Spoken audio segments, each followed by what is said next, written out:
Bismillahirrahmanirrahim.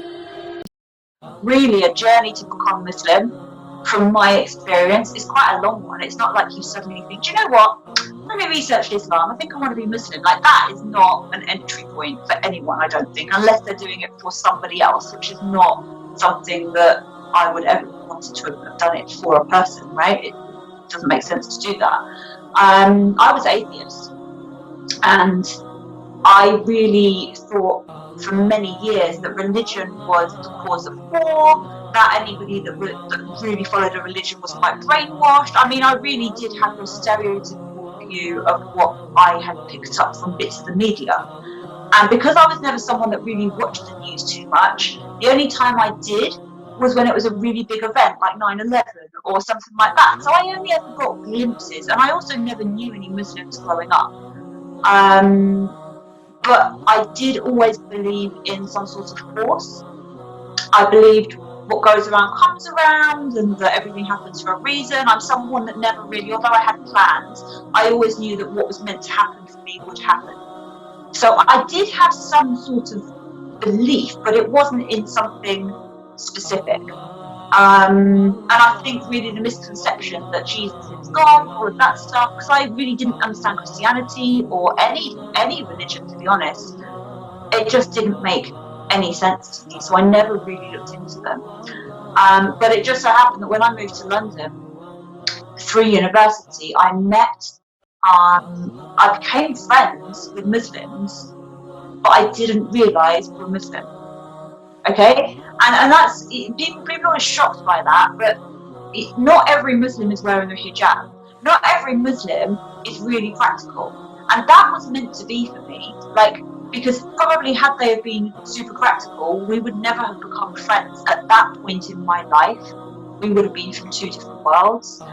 But it just so happened that it got to a point where when I finished university, I found out, and it was at the end of my 3 years of uni, I found out that the people that I respected and that I kept close and had chosen to have as friends were Muslim. And they were all from different parts of the world. And I don't like to be naive, so I'm somebody who very much, I like to understand everything, whether it's good or bad. I'm not someone that will just believe something I'm told. If you tell me something, the first thing I'm going to go do is go and research it.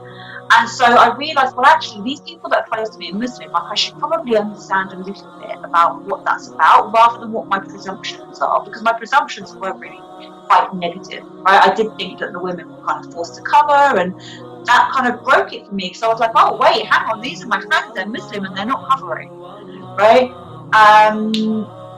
And so I started to research religion as a whole, not just Islam. I read about Buddhism, Christianity, Hinduism.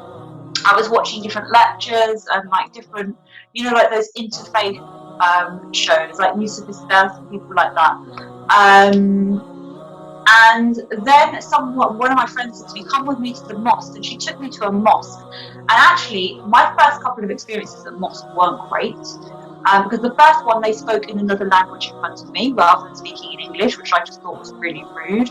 And the second one, I went just to see what it was like, and I had someone shouting at me, haram, haram, because I had nail polish on. I knew nothing about Islam. I just went to kind of see what it was like. And I was given a Quran, and I took it and I read Al-Fatiha in English, and I was like, no, definitely not, because Al-Fatiha just said Allah, Allah, Allah, like just too much of God for me that I wasn't ready for. But I went traveling. It was really quite a long kind of journey for me. But then I was reading something. It said Allah is not a he or a she, but it would be rude to say it. Therefore, in English language, because it's not the original language, right? In English language, when we talk about God, whether it's in whichever book it's in, it said he. And I was like, oh, God's not a human. Like, it was kind of my first, like, kind of light bulb moment, because it was as he. You relate he to being somebody, right? So I was like, right, hang on, let me go back and replace this Allah or God as I'm reading it with the force that I understand. So I got rid of this misconception in my mind of God being human and put the force in my mind and started to reread it. And as I reread it with that, it all pieced together. And that really was a kind of major turning point for me. And the more I read about the negative things first. I went straight into jihad.